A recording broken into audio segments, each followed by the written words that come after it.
Boa noite a todos. Eu sou Yara Souza, idealizadora da Associação Damas da Justiça, e hoje estamos aqui em mais um podcast. Quem cuida de quem cuida, Mônica Vaz, nossa voz. É um orgulho imenso fazer parte desse projeto, que hoje é coordenado pela doutora Márcia, que vai falar um pouquinho dele. Mas antes de iniciar, já quero agradecer a presença de vocês e também de todos que nos acompanham nas redes sociais, no canal do YouTube.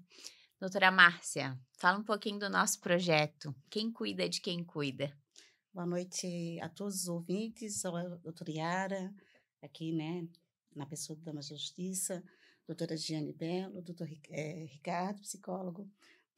O Quem Cuida de Quem Cuida, Mônica Vaz, nossa voz, ele nasceu de uma roda de conversas, né, das advogadas do Damas da Justiça, né, são um grupo de advogadas que idealizaram esse Quem Cuida de Quem Cuida, que era um quadro, e daí nasceu um projeto, Mônica Vaz, Nossa Voz.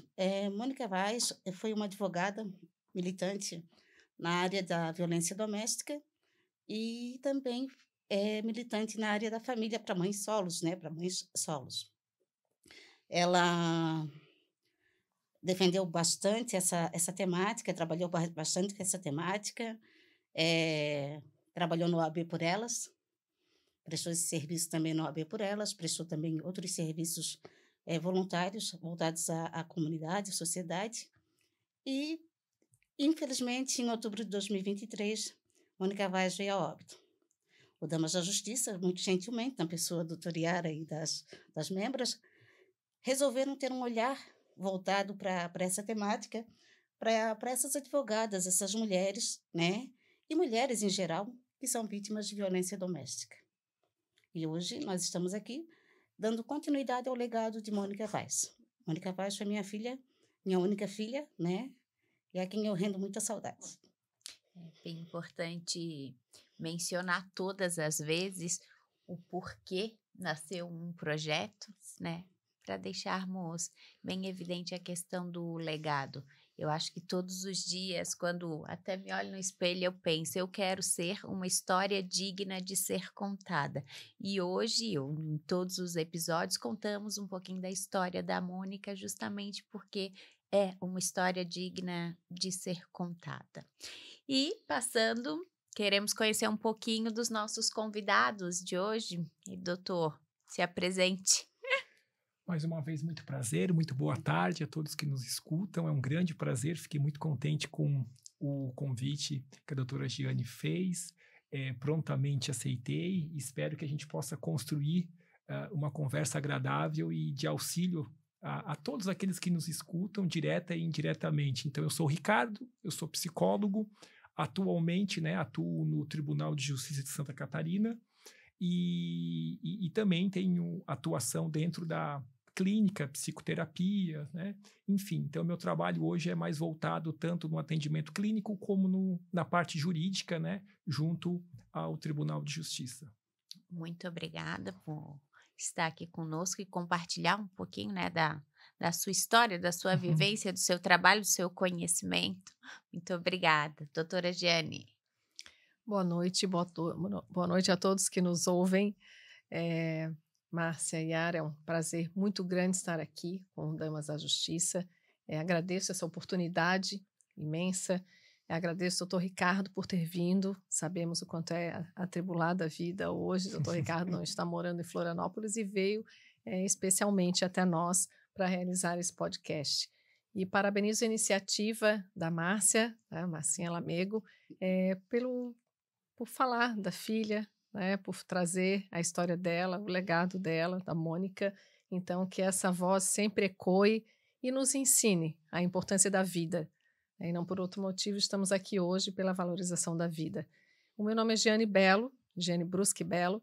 Eu sou advogada já há 30 anos aqui praticamente, em Santa Catarina, e tenho uma atuação muito forte no direito da vítima, e onde eu pude presenciar inúmeras situações onde a advocacia pode ajudar, a exemplo do que a Márcia mencionou do OAB por Elas, e assim trazemos um pouco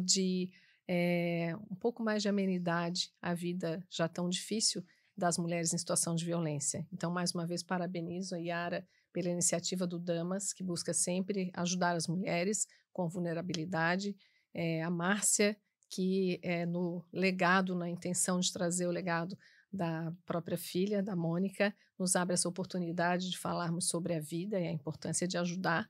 E o doutor Ricardo, que tem essa missão, já fizemos inúmeros trabalhos, inclusive na pandemia, trazendo sempre luz sobre o tema, que é um tema tão ainda desafiador e obscuro, que é a nossa mente.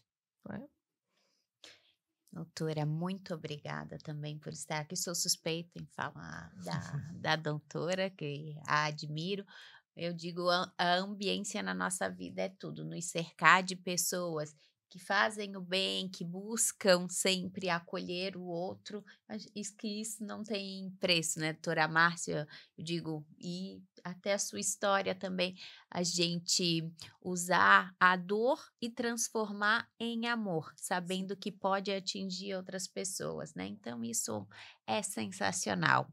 A temática hoje é Setembro Amarelo, é isso, doutora Márcia? Sim, Setembro Amarelo. E gostaria até de aproveitar, a doutora Giane tem experiência em violência doméstica, né? Também defende essa bandeira, correto? Corretíssimo, doutora Márcia. Desde 2019, quando eu comecei a trabalhar com o direito da vítima, eu fui designada presidente da Comissão do Direito da Vítima da OAB, isso por 2 gestões. E por mais que tenhamos trabalhado todo tipo de vítima, identificamos, até por uma estatística de redes de apoio que nós trabalhamos, que o número maior de vítimas que procuravam ajuda eram as mulheres em situação de violência, e principalmente violência doméstica. Então, começamos a fazer um trabalho muito forte, muito acentuado nesse sentido, e inclusive foi com base nessa busca de conhecimento a respeito da violência contra as mulheres, e principalmente violência doméstica, que conheci o Dr. Ricardo Debon Maria, porque começamos a fazer parcerias com o Tribunal de Justiça para a rede de apoio às vítimas. Então, desde lá, trabalhamos com os especialistas para podermos aprender a respeito da violência contra as mulheres, como que inicia, quais são os principais vieses que desencadeiam as agruras, os males, a saúde, que culminam, sem dúvida alguma, muitas vezes com feminicídio, que foi, inclusive, o fato que deflagrou a iniciativa da Comissão do Direito da Vítima. Foi um feminicídio que aconteceu dentro da advocacia. A colega advogada de Balneário Camboriú foi vítima do companheiro dela, que também era advogado. E isso trouxe um alerta para dentro da instituição OAB, e iniciamos, então, esse estudo a respeito do direito da vítima e também da violência contra as mulheres por meio da Comissão do Combate à Violência. Então, desde 2019, venho trabalhando e sempre com muitos braços, né, que são os nossos membros que fazem parte dessas comissões, trazendo convidados de todas as áreas que envolvem, que perpassam pela vítima, Ministério Público, Poder Judiciário, Polícia Civil, Polícia Militar, psicólogo. A rede de apoio é muito grande, para podermos, então, intervir por meio da advocacia, também contribuindo com esse processo de prevenção e de enfrentamento da violência contra as mulheres. Importante mencionar toda essa rede, porque amparar uma vítima tem que ser algo sistêmico, não é só tirar de um lar em que está sofrendo violência, tem todo um aparato, e que bom a OAB ter essa iniciativa, e o próprio judiciário também, né, doutor Ricardo, ter um olhar mais amplo para isso. Precisamos de braço. Como funciona isso com um olhar de psicólogo? Com certeza. Eu lembro, na época, a gente fez algumas lives, né? Eu atuei durante cerca de 13 anos, especificamente na temática da violência doméstica, né? Atendendo as mulheres, os familiares e também os homens, né? Porque hoje em dia, principalmente, a gente tem a clara concepção de que nós precisamos dar suporte a todos os envolvidos, né? Inclusive aqueles homens que cometem a violência, né? Principalmente para que eles possam não continuar perpetrando esse tipo de violência, esse tipo de ação, porque nós sabemos que a tendência é que mude a parceira, mas o padrão continue o mesmo, né? Então, a gente não quer isso, né? Isso é um prejuízo para a sociedade, é um prejuízo para o próprio homem, principalmente para as vítimas e crianças envolvidas, né? Porque as crianças acabam, muitas vezes elas não recebem a violência diretamente, claro que recebem também, mas em algumas situações é apenas os adultos os envolvidos, mas a criança que convive num ambiente com violência doméstica, ela também sofre violência, né? E isso traz sequelas de médio e longo prazo para aquela criança, o que é muito, muito nocivo, né? E eu acho que um dos pontos explicitados aqui, eu considero como um dos maiores desafios, assim, que tem relação direta com a temática do Setembro Amarelo e da saúde mental, né? É a questão da acolhida, né? Então, não a acolhida só inicial, mas a manutenção do suporte à mulher em situação de violência, porque é importante dar a acolhida inicial, saber ouvir sem julgamento, que é o nosso maior problema. Desafio. É o maior desafio. Infelizmente, a gente tem que capacitar toda a rede para que saiba o que se trata o fenômeno da violência e como acolher essa mulher.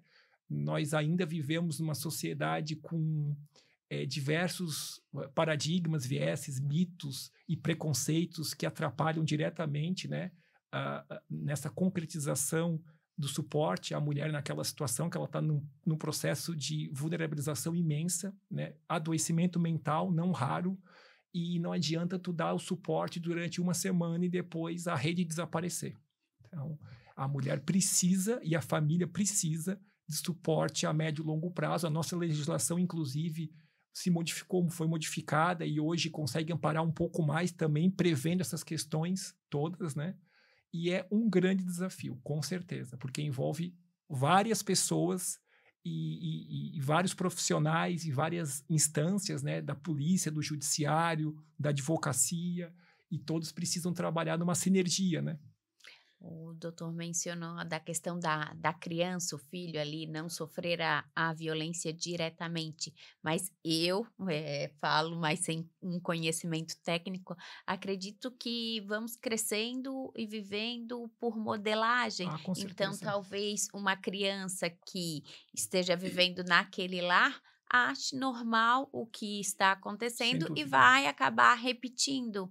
E essa sua fala relacionada aos homens, nós estamos em estado de alerta e com zelo a respeito disso. Inclusive, estamos trabalhando, projetando para começar a falar de violência dentro das academias, que é um ambiente que tem um público masculino mais elevado, e também na área de construção civil. É um dos nossos projetos para o próximo ano. Por quê? Porque em algumas das nossas falas em ambiente masculino, a gente percebeu que muitos homens questionam alguns comportamentos no sentido de eu não sabia que isso era violência, porque o senso comum acha que violência é a agressão física, não é, doutora? Sim. E não vejo, eles não veem, né, aquela questão silenciada, né, que a pessoa fica em silêncio. Aproveitando essa questão de silêncio, e a sua fala, doutor Ricardo, é a questão da criança, né, que vive nesse ambiente agressivo, esse ambiente que tem a violência, e levando para a nossa temática aqui do Setembro Amarelo, há um sinal de alerta para que a gente consiga, de alguma forma, identificar que essa criança possa vir a cometer algum suicídio? Ok, só fazendo um rápido resgate, né? Hoje nós temos algumas pesquisas que já mostram que a criança que vive num ambiente com violência, mesmo que ela não sofra uma violência direta, mas a indireta, as consequências são as mesmas. Tá? Então, o malefício à criança é como se ela estivesse apanhando diretamente, porque ela presenciar a mãe ou familiares sofrendo violência é um sofrimento e traz sequelas como se ela estivesse sofrendo a própria violência. Então, na prática, a criança sofreu violência, junto com, no caso, a mãe, se for o exemplo, né? Quando que isso por si só já é um tema extremamente complexo, né? E claro que tem uma relação direta com o Setembro Amarelo, com a questão do suicídio, né? Acho que quando a gente fala em suicídio e quando a gente fala em saúde mental, envolvendo a própria violência doméstica, né? Que a saúde mental fica extremamente comprometida, né?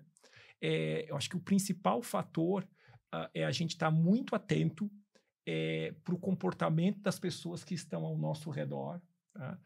Prestando atenção em alguns sinais, assim, nós não temos, digamos assim, uma padronização e sinais ou sintomas específicos para cada transtorno ou para uma situação. Então, o suicídio ele não tem sinais fechados, né?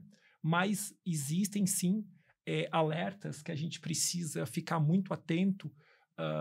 Geralmente o suicídio está associado a algum transtorno mental, né? Então, geralmente, quando a pessoa, de alguma forma, começa a ter algum ideal nessa direção, não raro ela sofre de alguma que está em algum processo de adoecimento, geralmente relacionado à depressão. Tá? Então, a depressão e o transtorno bipolar são aqueles mais associados à situação do suicídio. Esquizofrenia também é outro transtorno muito comum, né? Então, claro que a pessoa que está em adoecimento mental, o comportamento dela, as atitudes dela, a rotina dela, provavelmente vão estar diferentes, vão estar alteradas. Então, perceber isso e não ignorar, e não subestimar, e muito menos romantizar algumas coisas que às vezes a gente tem esse costume de fazer, né? E não tentar saídas simples. Então, o importante é, percebendo algum conhecido, algum familiar que está com um comportamento muito diferente ou falas muito diferentes, por exemplo, a minha vontade é sumir, principalmente quando isso começa a acontecer com regularidade, né? Eu quero morrer, eu não aguento mais isso. E isso vem associado com padrões comportamentais direcionados a isso, tá? De tristeza ou de muita irritabilidade, mudanças comportamentais, assim, a pessoa muda a disposição para trabalhar, para as tarefas do dia a dia, né? A gente começa a perceber, associado a essas falas, são sinais de alerta, sim, de que algo provavelmente mais grave está acontecendo. Então, poder ouvir essa pessoa, poder acolher essa pessoa com respeito, e a palavra-chave que sempre me ocorre é sem julgamentos. É muito comum a gente começar a julgar as pessoas nessa direção ou tentar saídas simples, por exemplo, né? Isso vai passar logo, tu tem que ser mais forte, né? Vamos comprar alguma coisa que isso passa. Isso, assim, por mais que a pessoa que está dizendo isso pode ter boa intenção, na prática isso pode mais atrapalhar do que auxiliar. Então, é poder ouvir a pessoa e poder auxiliar a pessoa, a gente tem que acompanhá-la, tá? A procurar auxílio. Tá? E o melhor auxílio é buscar profissionais capacitados, psiquiatras, psicólogos, médicos, mas se for uma questão de saúde mental, né, principalmente psiquiatras, para poder ouvir essa pessoa adequadamente, fazer todos os encaminhamentos. A melhor forma de a gente evitar que situações negativas aconteçam é a gente tratando desde o início. Isso é importante, até já vou pedir o auxílio da fala da doutora Giane por conta dessa situação, porque nós temos o costume de talvez dar um palpite, uma opinião de como agir, só que cada um tem a sua história, cada um com a sua bagagem, e o que tu vai falar é diante do que tu já vivenciou, né? Então pode sim ser perigoso. A doutora consegue reconhecer isso nesse acolhida, nesse atendimento às vítimas? E falo porque às vezes a gente escuta também, tá se colocando no lugar de vítima, quer ser a vítima, mas no fundo ninguém quer ser vítima de nada.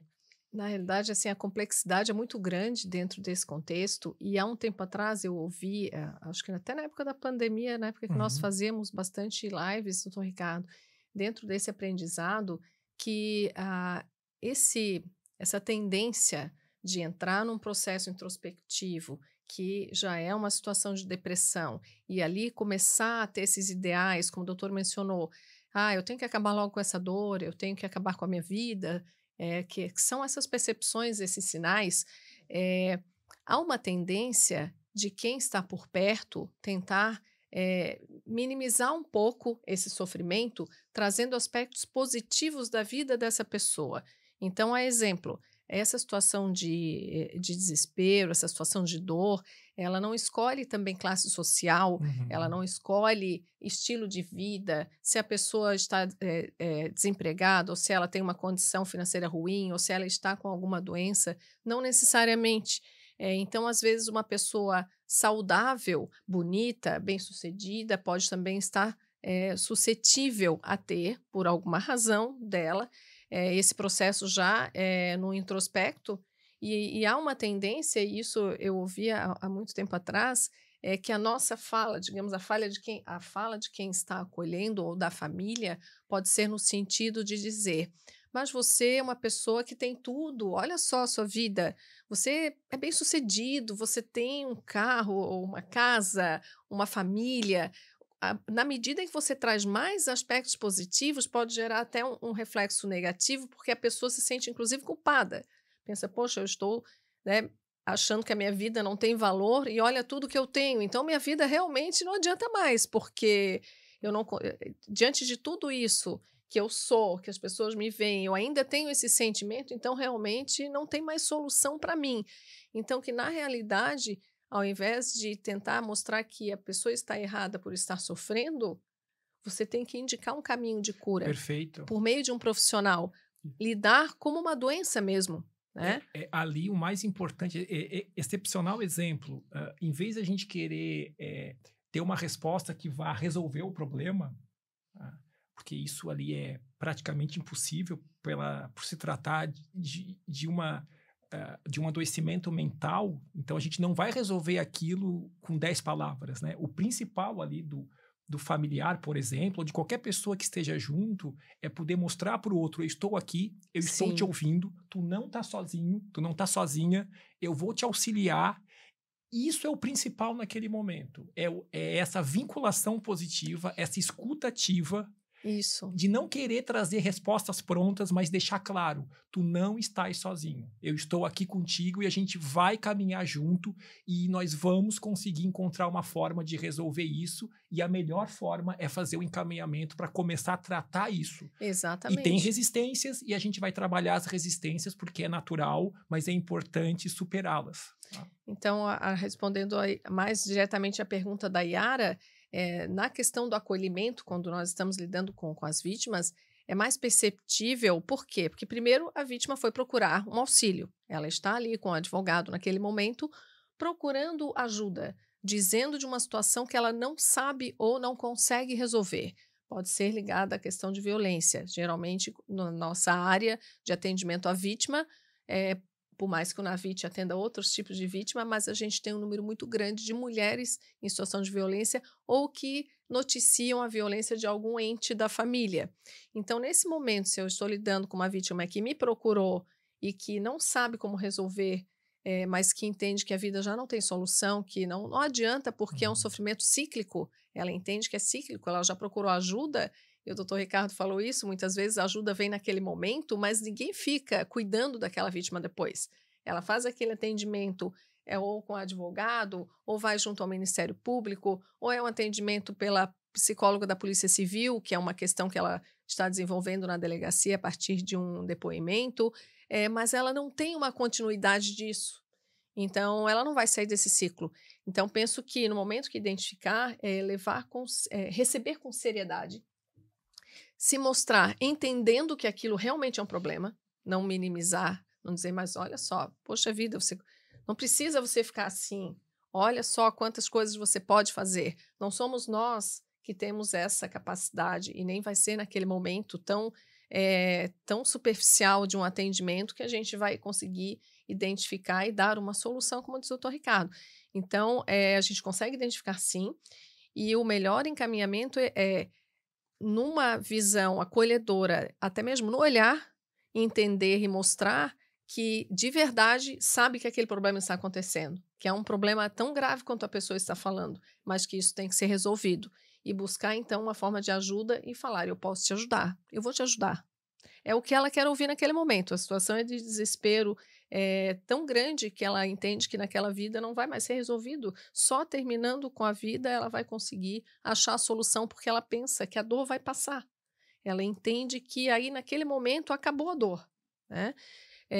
Então, identificar, aí é uma área de conhecimento nossa, em que fase da rede ela está, do que ela precisa naquele exato momento, porque você tem que dar uma solução de porta para ela. Tá? Então, você precisa afastar a violência do ambiente onde ela está, e isso pode ser feito de imediato. Como que é a situação do agressor? Porque aí são inúmeras situações. Né? Então, tem um formulário de risco também que que a Polícia Civil preenche, tem que saber se ele já tem antecedentes, qual é a situação dela. Mas o mais importante é dizer, agora a gente vai te ajudar, tá? Como que nós vamos fazer? Como que ele vai sair de casa? E medida protetiva é toda uma orientação que é complexa, mas dá essa esperança a ela. E, sem dúvida, o tratamento psicológico ou psiquiátrico, que é o tratamento da doença mental, que é isso que nós estamos hoje como um enfoque principal, é uma doença mental. Toda doença a gente precisa medicar. E se tem, talvez, esse senso comum de que quando é psicológico não precisa, porque é algo que não é como se fosse uma infecção, não é uma doença que com o remédio, em princípio, vai curar. O plano mental, ele ainda acho que é um pouco minimizado diante da gravidade dele, porque ele somatiza outras doenças e ele pode tirar a própria vida. Então, é tentar dar um encaminhamento e, como o doutor Ricardo bem falou, não perder essa vítima de vista, saber acompanhar onde é que ela está agora, que fase que ela está. Ela foi procurar auxílio psicológico, ou psiquiátrico, ou médico, né? Foi feita a medida protetiva dela, foi tirado essa dor imediata e dado uma esperança de encaminhamento para ela. Então, penso que é nesse sentido, tentar demonstrar que entende que é grave, mas que ela vai receber ajuda. Só vou fazer um recorte para a fala da doutora Giane, no sentido do olhar. E até vou falar sobre o nosso projeto Quem Cuida de Quem Cuida. A doutora Jaquier, ela, antes da morte da Mônica, estava num evento nosso do Damas, sentou ali, compartilhou, né, conversou e não percebeu que a Mônica estava doente. Eu estava com uma outra colega numa ação social nossa em que a doutora Silvia, se desdobrava para nos ajudar e acabou falecendo também. A gente não sabia todos os problemas e no dia do velório da Silvia, eu saí arrasada que eu descobri que o esposo dela estava preso e eu sou advogada criminal e eu pensei assim, onde eu foquei meu olhar que eu não consegui identificar uma dor no olhar daquela colega que fez com que chegasse ao óbito e eu não consegui ver. E compartilhando aquilo, a doutora Jaque mencionou a mesma coisa. Como eu não percebi no olhar da Mônica que ela estava doente. E aí a gente conversando a respeito disso, sim, vão criar o quem cuida de quem cuida, porque nós estamos cuidando do fora e esquecendo do dentro. E uma hora nós vamos adoecer. Então, quando falou assim do olhar, porque às vezes a gente pergunta, como é que você está? E tipo, não quer saber a resposta, só pergunta e nem para olhar para ter aquele zelo, aquele cuidado, que às vezes tem pessoas que a gente pergunta como você está e já vem uma lágrima ali, então a gente tem que sim que ter esse olhar cuidadoso, atento, mesmo porque tem a questão do silêncio, né? É o que é muito comum e quando a gente também ampliando um pouco esse enfoque, quando a gente fala do suicídio, né, em relação do Setembro Amarelo, independentemente da idade, do gênero, se é criança, adolescente, homem, mulher, é muito importante a gente cuidar para não desvalorizar algumas situações que às vezes estão acontecendo na nossa frente. Né? A gente tem socialmente, algumas falsas verdades que podem atrapalhar muito, né? Mitos. Por exemplo, no suicídio, a gente escuta muito assim, tá falando um monte de coisa, mas quem fala não faz. Isso não existe. Tá? Então, é importante deixar muito claro isso. Não existe essa situação de que quem fala não faz. Não, é muito pelo contrário, talvez. É que, na verdade, assim, sempre que surge qualquer pauta envolvendo adoecimento e uma possibilidade da pessoa se machucar, tirar a própria vida, a gente nunca relativiza isso, a gente nunca brinca com isso. Então, a gente sempre vai levar isso muito a sério e oferecer o máximo de atenção e suporte a essa pessoa. Então, para que ninguém se baseie nessa situação de dizer, não, ele fica falando, mas não vai fazer nada. Tá?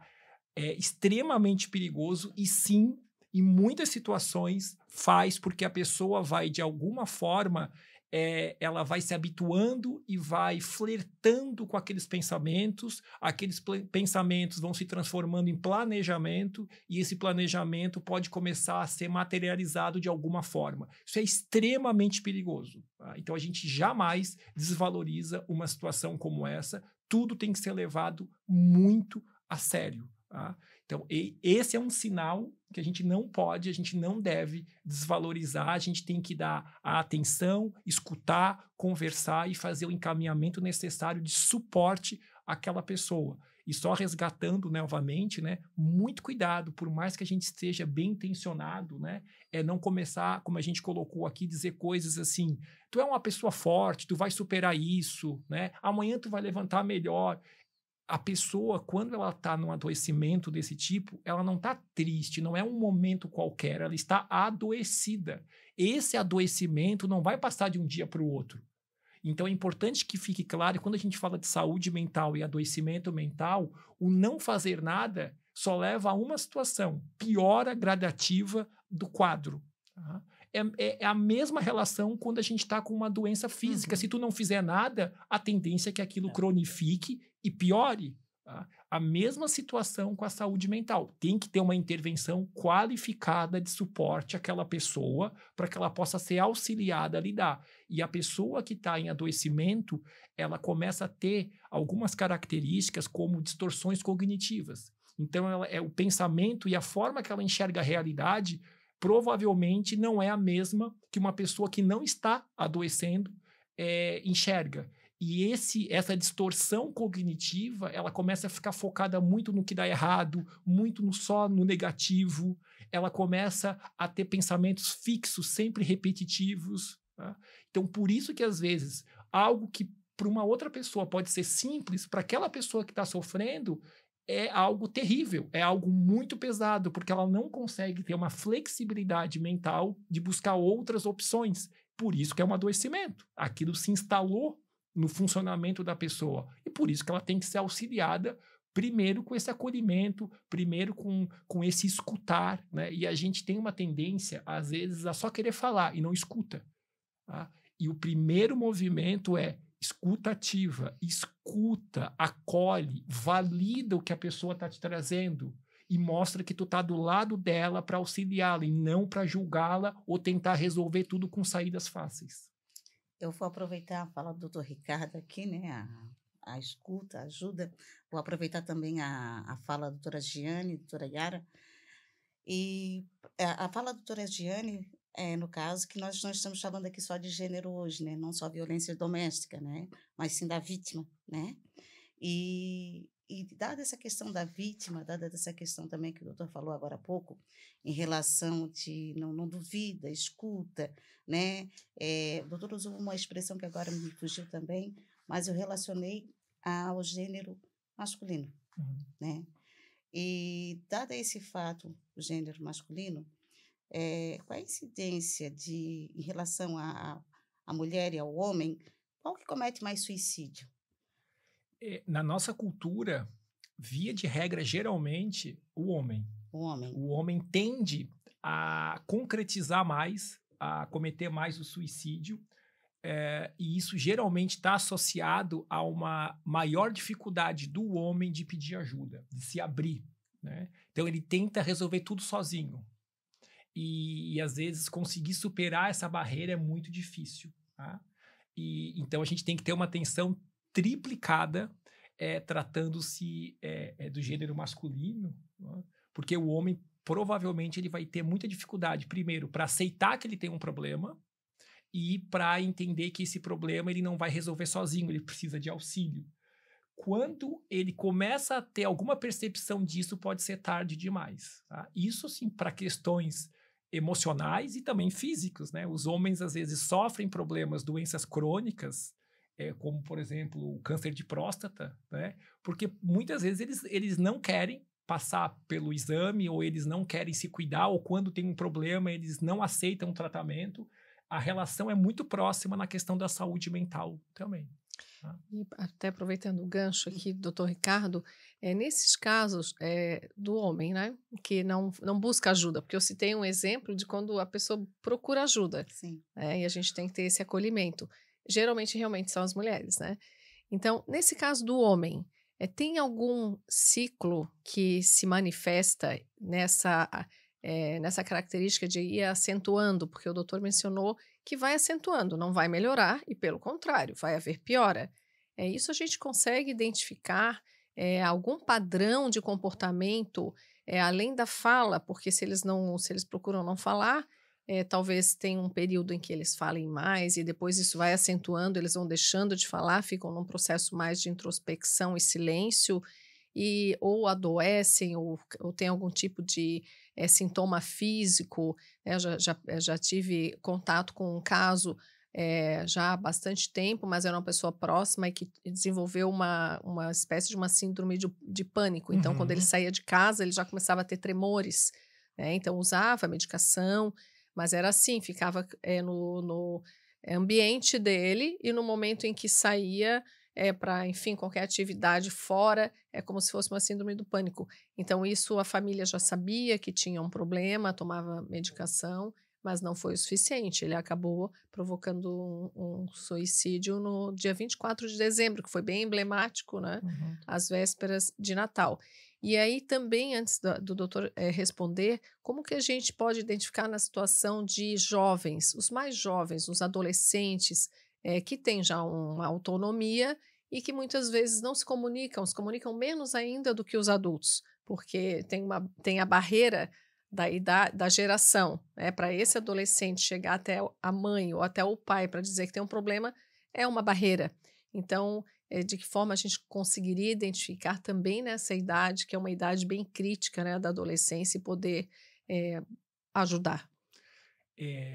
Então, inicialmente a questão ali dos homens ainda, só para finalizar essa parte, isso pode variar muito por características de cada um individuais, né? Mas geralmente, quando a gente está falando de adoecimento no contexto masculino, não raro a gente acaba tendo abuso de substâncias, tá? Então, álcool, por exemplo, o homem pode usar a bebida alcoólica como remédio, entre aspas, né? Como uma tentativa de aliviar a ansiedade, tristezas, coisas que ele está sentindo, sintomas que ele está sentindo. Então, é muito comum ele tentar, a primeira porta que ele abre para tentar resolver isso é a bebida alcoólica. E é uma tragédia, tá? Porque além de não resolver, não raro ele acaba iniciando outro problema, né? Que pode ser um transtorno relacionado ao abuso de bebida alcoólica. Então, a gente daí vai somando problemáticas, né? A partir disso, né, ou em paralelo a isso, é comum que o homem ele fique cada vez mais afastado da família, né? Queira conversar menos, fique mais impaciente, ele começa às vezes a desregular a própria rotina, ou trabalha muito demais, ou tem dificuldade de manter o trabalho, tá? Então, abruptamente sai do trabalho, ou é demitido, né? ou começa a ter gastos fora do normal. Então, tem alguns sinais que começam a saltar mais aos olhos, né? E a gente precisa ter muita atenção nisso, sim. Irritabilidade, começa a ficar muito impaciente com a família. Tudo isso pode estar relacionado, e geralmente está, a algum transtorno mental que ele já está desenvolvendo. Então, nesses casos, é muito comum estar ali alguma coisa relacionada à depressão e à ansiedade. Tá? Essa dificuldade em buscar ajuda, eu falo assim, o homem é forte, mas a mulher é resistente. Tem uma diferença. E essa dificuldade em pedir, mostrar a vulnerabilidade, tem algo relacionado à questão do machismo Total. estrutural? Porque é como a gente constrói, por exemplo, o conceito de forte, né? Porque forte não deveria estar associado a não sofrer ou a resolver tudo sozinho, né? Sim. Então, a força, na verdade, a principal força é reconhecer uma limitação ou uma fraqueza ou uma dificuldade e buscar auxílio. Isso é o mais difícil e é onde tu vai ter que ter mais força. Ó. Então, o conceito de força teria que estar associado, ideal, a isso, a esse outro lado, e não em se fechar, em negar tudo e dizer eu vou resolver sempre tudo sozinho. Geralmente, esse é o caminho da autodestruição. Né? E a pessoa vai ficando menos disponível aos outros e a qualquer tipo de auxílio. Né? Então, culturalmente, acaba ficando muito associado a essa questão da virilidade do homem para ser homem, né? Como a gente escuta, ele não pode receber ajuda, ele não pode chorar, ele não pode sofrer, ele não pode demonstrar nenhum tipo de emoção, porque se ele demonstrar alguma coisa, aquilo é associado a algo não masculino e como se ele estivesse perdendo a força dele. E é justamente ao contrário. Né? Então, poder conversar também, e aí a gente volta no mesmo ponto. Conversar com esse homem sem julgamento. Então, é poder ouvi-lo e procurar auxiliá-lo a começar a flexibilizar um pouco esses padrões para que ele possa ter algumas aberturas para receber algum tipo de auxílio. Às vezes também ouço uma certa resistência do senso comum quando se fala em psicólogo, terapeuta, psiquiatra. As pessoas não acolhem muito bem. Não sei se vocês percebem. Psiquiatra nem pensar. Eles falam, né? Psiquiatra, então. E o porquê disso? Conseguem? Deve estar associado talvez também a esse mesmo fundamento da fraqueza. Mesma coisa, né? É como se admitisse que não está bem mentalmente, porque me parece que existe um certo tabu, a questão mental. Lá no início eu até comentei que é um desafio a gente trabalhar a mente, né? A mente humana. E há uma tendência, esse senso comum, de que se você demonstra algum tipo de problema, uma fragilidade psicológica ou psiquiátrica, que isso vai te incapacitar, de modo geral, né, para as atividades de rotina. Então, você não demonstra, você não fala disso. E se você está consultando um psicólogo, eu acho que até é mais tranquilo, né? Eu acho que é mais aceito essa figura do psicólogo, porque as pessoas já sabem que faz bem. A gente tem na CASC também o psicólogo, a gente costuma até dizer, nossa, isso aí deveria ser até obrigatório para a gente ter esse serviço. É um investimento.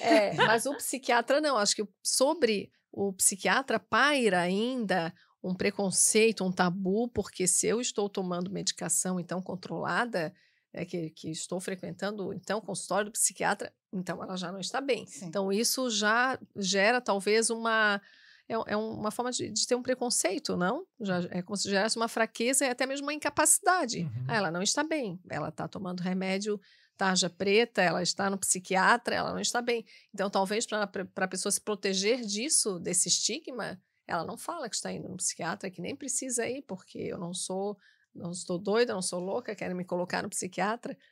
Tem um pouco dessa resistência, né? Tem muito, e é importante a gente também não criar uma associação direta entre psiquiatra e medicação.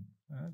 O psiquiatra, ele é um profissional da medicina que vai poder te oferecer um encaminhamento adequado, científico, para começar a lidar com uma problemática que é real.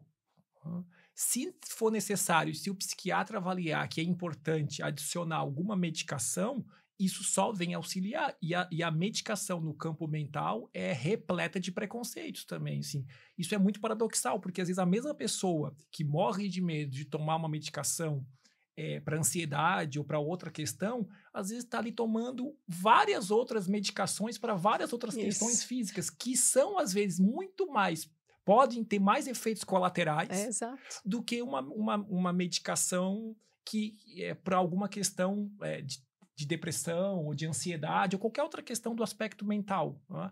E essas medicações, elas evoluíram muito. Né? A maioria das medicações hoje tem baixíssimos ou nenhum efeito colateral. Né? As pessoas acham assim, isso vai criar dependência. Né? Sim.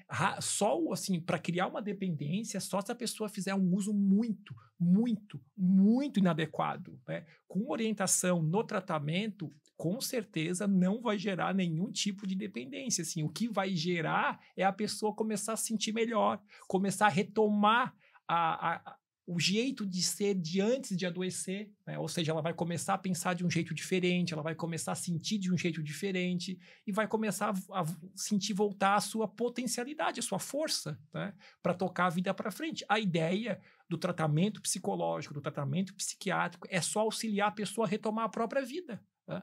E quando isso acontece, pode ser num tempo muito inferior do que a gente imagina. Olha que informação importante, Sim. né? Sim, Acho sim. que essa informação no mês de visibilidade da valorização da vida, do enfrentamento do suicídio é importantíssima, é desmistificar o que existe, né, de ruim dentro dessa esfera do psiquiatra, da medicação forte, como o senhor falou, né, doutor? Então, é trazer um pouco de luz sobre esse tema e dizer... É uma doença como qualquer outra, precisa ser tratada, Claro. precisa do médico especializado que vai fazer os encaminhamentos conforme o caso, exames também, exames clínicos, exames médicos, para poder identificar de que forma, melhor forma de resolver, e vai haver uma melhora que é o que a gente espera em qualquer outro segmento da saúde, né? Problemas de estômago, que citei esses 3 porque também são decorrentes muitas vezes de ansiedade, depressão e outros problemas psicossomáticos, né? Com certeza. E só para... Eu sei que a gente tem o nosso tempo, né? Mas só para complementar aquele último ponto, quando envolve criança e adolescente... Perfeito. Doutor, se me permitir, vou aproveitar Sim, claro. o gancho para responder também, né? Claro. Talvez seja até meio demais o que eu vou perguntar aqui, mas eu tenho um entendimento que a questão é relacionada à criança. Uhum. Uma criança que comete um homicídio, uma criança que agride, que sabe que aquela pessoa, aquela outra criança possa morrer, ou aquela criança que atira em outra criança, né? Nós estamos falando aqui de problema da mente, né? Essa criança, a partir do momento que ela comete isso, que ela está cometendo aquilo ali, uma criança, um adolescente aí de 14 anos, né, 12 anos, como já tiveram casos, a partir do momento que ela comete isso, ela está, na verdade, cometendo um suicídio, digamos, dela para a sociedade, perante a sociedade, né?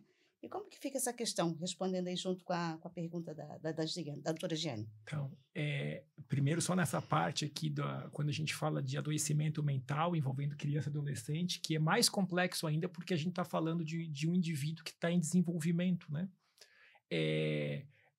Quem sabe para a gente começar a pensar sobre isso, até para a gente pergunta quais são os sinais, né, que a gente pode ficar atento, é muito importante que essa estrutura familiar esteja realmente disponível a um ouvir o outro.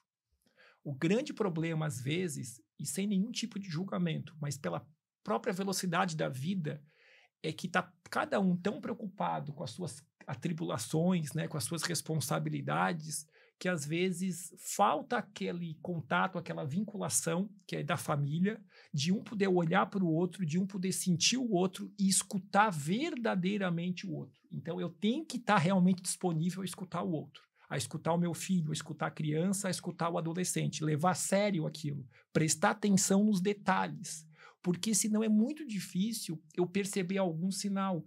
E muitas condições, envolvendo até violência, elas não têm, pelo menos numa dinâmica inicial, uma racionalidade como a gente imagina. Em que tipo?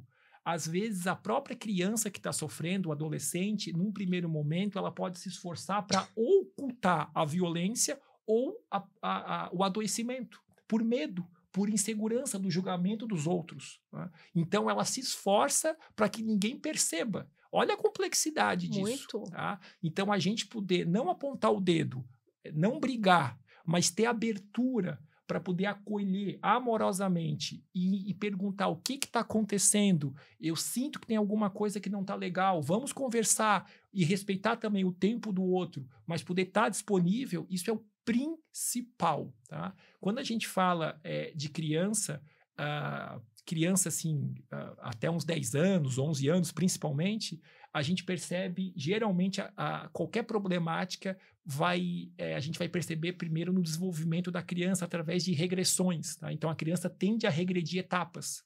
Tá? Então, a criança pode ficar mais agressiva, a criança pode ficar mais introspectiva, a criança pode voltar a fazer coisas que ela fazia quando era menor. Tá? São possíveis sinais de que alguma coisa possa estar acontecendo. por mais que eu não saiba o que seja, é importante eu olhar para aquilo ali e começar a conversar e começar a ter atenção para aquele comportamento. Isso pode ser na escola, isso pode ser dentro de casa, isso pode ser alguma coisa dentro da criança, algum adoecimento, tá? Mental ou físico que esteja acontecendo. O adolescente, além de também apresentar alguma dessas características, ele pode começar a querer se esconder mais, mudar a vestimenta, então, a começar a usar só um mesmo tipo de roupa para se esconder, querer ficar só dentro do quarto, por exemplo, cortar contato social, ou fazer o oposto, ir para o outro lado, né? Não parar mais em casa, não respeitar mais ninguém. São sinais, digamos, de rebeldia que vão além só de uma adolescência. Tá? É mais intenso. É importante parar e olhar aquilo ali. É importante perguntar, então. Era uma pergunta que eu ia fazer. E investigar. Isso. Se mostrar disponível e perguntar. Falar, então. Noto que tem alguma coisa errada. Me fala, pode confiar em mim. Isso. Essa abordagem de aproximação, e mesmo que provavelmente a primeira resposta vai ser que não tem nada, porque estamos imaginando adolescente, né? Eu já estou no 3º adolescente, né, em casa. Então, a gente sabe que geralmente as respostas mais rápidas tá tudo bem, né? Mas ter essa insistência, então, de trazer, de perguntar, de voltar ao assunto.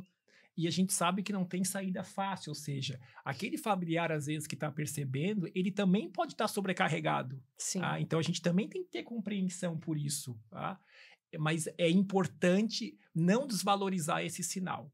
Tá? Então, é importante, sim, conversar, é importante continuar ao lado, dando abertura, e se a coisa for piorando, mostrar que providências têm que ser tomadas, mas não ameaçar a criança ou adolescente, né? Sim. Não dizer assim, se tu não mudar, eu vou te bater. Essas coisas só pioram a situação. Se tu continuar assim, eu vou tirar teu celular, né? Porque se a pessoa já está sofrendo, se ela está numa situação realmente que ela não aguenta mais, aquilo ali pode ser um gatilho até muito perigoso, né?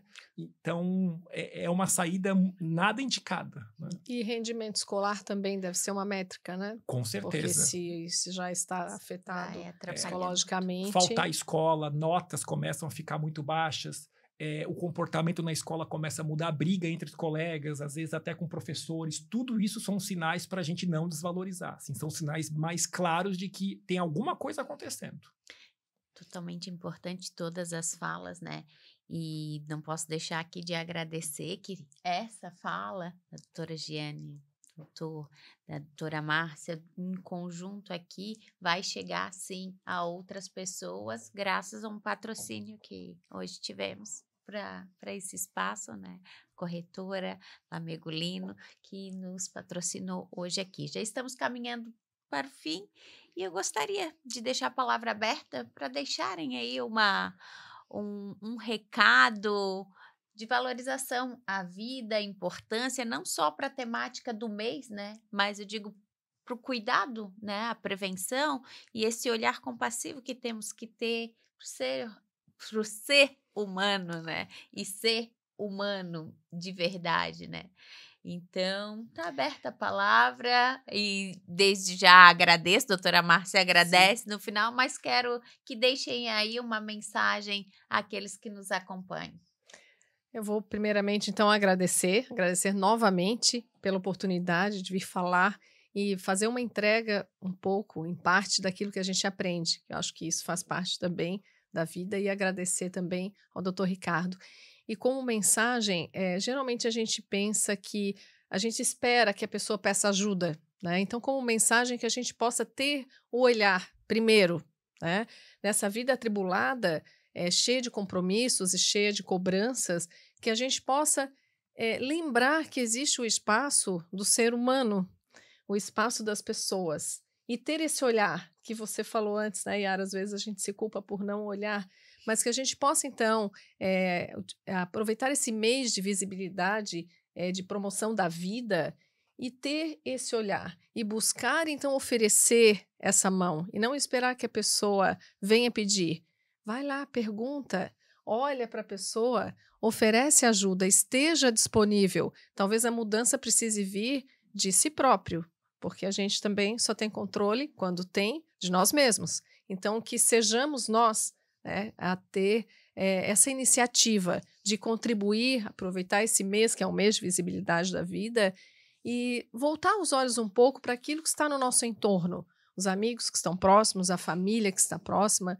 É um olhar que às vezes se perde no meio de tantos compromissos, de tantas cobranças, né? Então é isso, vamos olhar para nós mesmos e a partir disso buscar auxiliar quem está perto.